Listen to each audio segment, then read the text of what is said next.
Salam sejahtera untuk bagi kita semua. Halo, perkenalkan nama saya Isyubi Saditya atau bisa dipanggil Adit. NIM saya ialah 073. Pada kesempatan kali ini saya akan memaparkan atau menceritakan mengenai penulisan buku cerita yang saya buat beberapa minggu yang lalu. Jadi, tema yang melatar belakangi buku cerita anak ini ialah mengenai keberagaman budaya, tentunya di kelas 4 SD. Jadi ada sebuah penanaman nilai seperti saling menghargai, lalu saling menghormati antar sesama teman di kelas maupun di sekolah. Maka perlu adanya pondasi sejak awal yang harus ditanamkan kepada siswa agar mereka ini mengerti akan pentingnya menjaga perasaan atau keadaan orang lain yang mempunyai perbedaan dari segi etnis, agama, maupun suku, atau bahkan warna kulit yang dimiliki ciri khas anak tersebut. Nah, awal dari kegiatan cerita ini akan menceritakan sebuah anak yang menjalani sebuah semester baru setelah kenaikan kelas. Lalu setelah liburan ini yang cukup lama dan panjang akan membuat anak ini menyesuaikan dirinya lagi. Jadi setelah perpindahan kelas, setelah ia kelas 3 SD lalu dan di kelas 4 SD akan perlu adanya adaptasi baru yang harus dijalani anak ini. Maka banyak teman-teman baru yang akan ditemui oleh anak ini. Sebut saja anak ini bernama Tony. Oleh karena itu, apakah teman-teman Tony akan menerima Tony? Dengan segala perbedaan yang terjadi, mari kita simak ceritanya. Kemudian, adapun tokoh-tokoh yang diceritakan dalam buku cerita anak ini, yang pertama ialah Tony. Tony ini berusia 9 tahun, memiliki rambut yang lurus, terus ada kurus, tinggi, berkacamata, lalu dia memiliki kesukaan berolahraga, lalu ketidaksukaannya belajar bahasa Inggris, lalu memiliki sifat yang pendiam. Lalu untuk selanjutnya adalah Budi.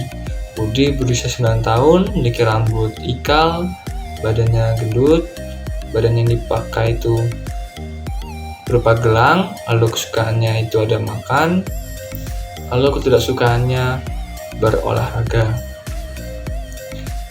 Dan ia memiliki sifat yang ceria. Sementara untuk tokoh pendukung lainnya itu Siska. Siska berusia 9 tahun, memiliki rambut lurus dan pendek, terus lalu memiliki badan yang kurus. Kemudian benda yang dipakai itu adalah gelang, kesukaannya menari, lalu ketidaksukaannya adalah belajar matematika, memiliki sifat yang ceria juga. Lalu untuk selanjutnya adalah tokoh Pak Ganjar selaku guru dari Tony. Memiliki usia 40 tahun, memiliki rambut lurus, lalu badannya kurus tinggi, kemudian memakai jam tangan, ketidaksukaannya bermain alat musik, lalu memiliki sifat ramah dan baik terhadap anak-anak. Tokoh selanjutnya adalah Ibu Tony. Ibu Tony berusia 42 tahun, memiliki rambut lurus dan panjang, badannya kurus tinggi, lalu benda yang dipakai ialah serbet, kesukaannya itu memasak, ketidaksukaannya melukis, dan memiliki sifat yang baik dan ramah kepada Tony. Kemudian berikut ialah cover depan dari buku cerita anak yang saya ambil, yang telah saya buat, yaitu menghargai perbedaan itu indah. Lalu ini ditujukan untuk anak kelas 4 SD. Mari kita dengarkan ceritanya. Di sebuah hari yang cerah, libur semester telah usai.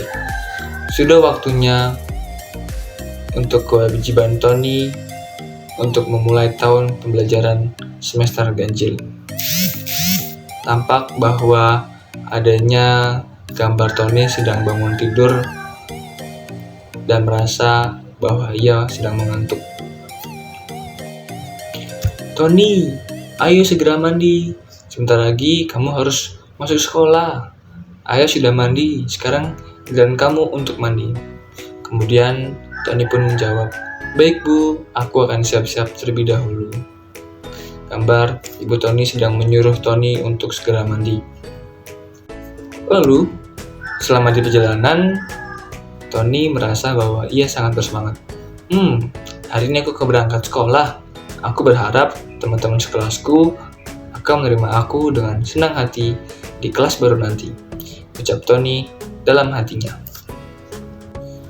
Sesampainya di sekolah, Tony bersalaman dengan Pak Ganjar. Pak Ganjar melihat Tony dari kejauhan dengan penuh ekspresi heran. Hal itu dikarenakan di raut wajah Tony penuh dengan kegelisahan. Kemudian Pak Ganjar berkata kepada Tony, "Selamat pagi Tony." Lalu Tony pun menjawab, "Selamat pagi Pak Ganjar," dengan nada yang datar. Pak Ganjar lantas heran apa yang terjadi dengan Tony. "Ada apa, Ton? Kok sepertinya kamu tidak bersemangat hari ini?" Tony pun menjawab, "Iya Pak, saya sedang tidak enak badan." "Baiklah Tony, kamu bisa masuk ke kelas baru kita nanti, yaitu di kelas 4C, yang berada di lantai 2. Tony pun menjawab, "Baik Pak." Kemudian Tony bergegas menuju ruang kelas yang ditunjukkan oleh Pak Ganjar. Setelah sampai di kelas, Tony mendapatkan teman sebangku bernama Budi. Tampaknya mereka belum sempat kenal lebih dekat. "Halo Budi, salam kenal ya, aku Tony." "Oke Tony, salam kenal juga." Jawaban yang diberikan oleh Budi tampaknya kurang membuat Tony merasa senang dan diperhatikan. Akan tetapi, Tony tetap sabar dan teguh. Kemudian tidak lama Pak Ganjar memasuki ruang kelas. Seluruh siswa berdiri dan mengucapkan selamat pagi kepada Pak Ganjar. Pembelajaran akhirnya berlangsung. Pak Ganjar memaparkan persiapan yang diperlukan seperti struktur kepengurusan.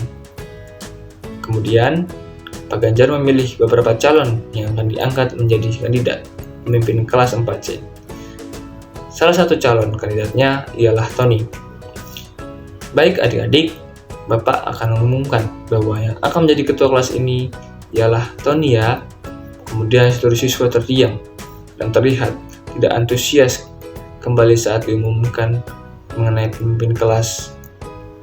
Rupanya, siswa-siswa yang lain menginginkan Budi sebagai ketua kelas mereka. "Jangan Pak, Budi saja yang menjadi ketua kelas." Kemudian siswa yang lain juga ikut menjawab, "Benar Pak." Kemudian mendengar hal itu, Tony merasa kurang percaya diri sebab ia tidak dihargai oleh teman-temannya. Namun, pada saat itu, teman Tony bernama Siska. Ia justru mendukung Tony sebagai ketua kelas. "Pak, tapi Tony lebih cocok menjadi ketua kelas." Mendengar perkataan Siska, Tony sedikit merasa lega karena ada teman yang mendukungnya. Mereka berpikir bahwa Tony tidak cocok menjadi seorang pemimpin di kelasnya, karena dilihat dari kepribadian Tony yang pemalu dan tidak cocok menjadi pemimpin ketua kelas. Pak Ganjar bertanya kepada Tony, "Bagaimana Tony? Apakah kamu mau menjadi ketua kelas?" Tadinya Tony berpikir bahwa ia tidak mau menerima tawaran menjadi ketua kelas dari Pak Ganjar.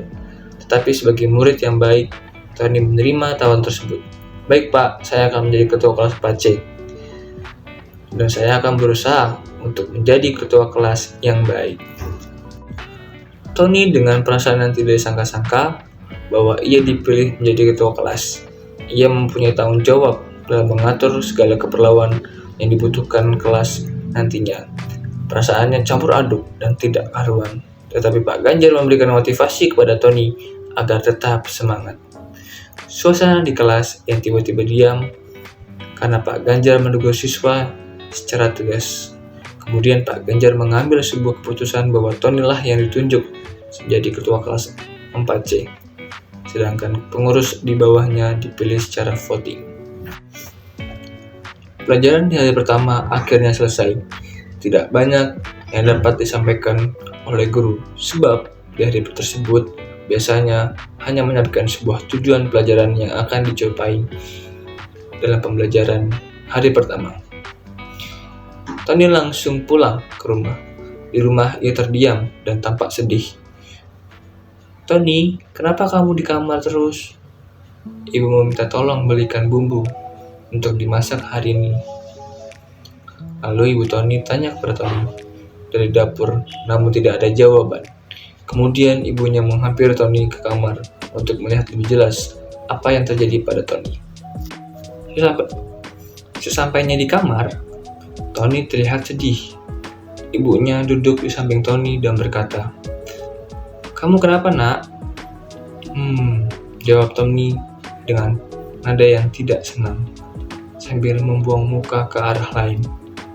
"Kalau ada masalah di sekolah, cerita ke ibu, nak. Siapa tahu ibu bisa membantu." Kemudian Tony menceritakan kejadian yang terjadi di sekolah tadi. "Ya ampun, kasihan sekali anak ibu. Ya sudah, jangan sedih gitu ya. Kamu harus kuat. Tunjukkan bahwa kamu bisa. Percaya diri dan lakukan sebisa mungkin. Ibu percaya, kamu pasti bisa menunjukkan kepada teman-teman lain bahwa mereka salah terhadap kamu." Mendengar perkataan dari ibunya, Tony sedikit merasa lega karena sudah diperhatikan. Keesokan harinya, pembelajaran dilakukan. Kebetulan, mata pelajaran yang dipelajari ialah tematik dengan membuat beberapa mata pelajaran seperti Bahasa Indonesia, IPS, dan PPKN. Kemudian Pak Ganjar menyampaikan bahwa mereka akan membuat sebuah proyek atau pertunjukan musikalisasi puisi mengenai keberagaman budaya di Indonesia. Semua siswa mengikuti mata pelajaran tersebut dengan penuh antusias. "Ayo anak-anak, mari kita buat kelompok ya. Kelompoknya akan dibuat dari kalian sendiri." Kemudian seluruh siswa mulai mengajak teman-temannya. Akan tetapi, Tony sepertinya tidak mempunyai kelompok. Pak Ganjar kemudian bertanya kepada Tony, "Loh Ton, kenapa kamu belum mendapatkan kelompok?" Jawab Tony, "Iya Pak, belum ada yang mau mengajak saya." Kemudian Pak Tony menjawab lagi kepada teman-teman lainnya, "Ayo anak-anak, kalian bisa ajak Tony satu kelompok dengan kalian ya." "Tidak mau Pak." Kemudian Siska mengajak Tony untuk suatu kelompok dengan teman-teman lainnya. Tony pun setuju dan akhirnya mendapatkan kelompok. Pak Ganjar kemudian menyampaikan materi IPS tentang keberagaman budaya di Indonesia. Semua siswa menyimak materi yang disampaikan oleh Pak Ganjar. "Anak-anak, sebagai generasi penerus bangsa, kita harus tidak akan terlepas dari segala perbedaan di masyarakat maupun di sekolah. Entah perbedaan suku, ras, dan agama. Perbedaan ini menjadikan kita sebagai negara yang maju dan berkembang, mampu saling membantu dari segi aspek-aspek kehidupan sesuai dengan tujuan bersama. Semboyan kita apa anak-anak? Bhinneka Tunggal Ika. Nah, betul. Maka apabila ada teman yang membutuhkan kita wajib membantunya ya, tanpa harus memandang latar belakang mereka dari masing-masing individu." Mendengar penjelasan yang disampaikan oleh Pak Ganjar, seluruh siswa menjadi sadar bahwa perlakuan mereka kepada Tony merupakan tindakan yang salah. Ternyata mereka selama ini mengucilkan Tony dikarenakan perbedaan suku di antara mereka. Hal itu membuat Tony merasa tidak diperlukan oleh mereka. "Tony, kami minta maaf ya atas tindakan kami selama ini ke kamu." Tony kemudian menerima permintaan maaf mereka. "Ya teman-teman, tidak apa-apa, aku maafkan." Tony pun merasa senang akhirnya bisa mempunyai teman yang bisa mengintrospeksi dirinya. Mereka kemudian saling mendukung satu sama lain di berbagai mata pelajaran. Pak Ganjar ikut senang. Siswa-siswa yang ia didik ternyata mempunyai kesadaran yang tinggi mengenai tindakan yang dilakukan selama ini. Mereka kini berteman tanpa memandang perbedaan suku maupun budaya. Penanaman karakter terus dilakukan agar mereka mengerti bahwa perbuatan yang baik juga akan membawa lingkungan yang sehat. Demikianlah buku cerita anak yang telah saya buat. Harapannya adanya saran atau kritik yang dapat disampaikan oleh teman-teman sangat bermanfaat bagi saya. Sekian atas pemaparan yang dapat saya lakukan. Salam sejahtera, selamat siang. Terima kasih.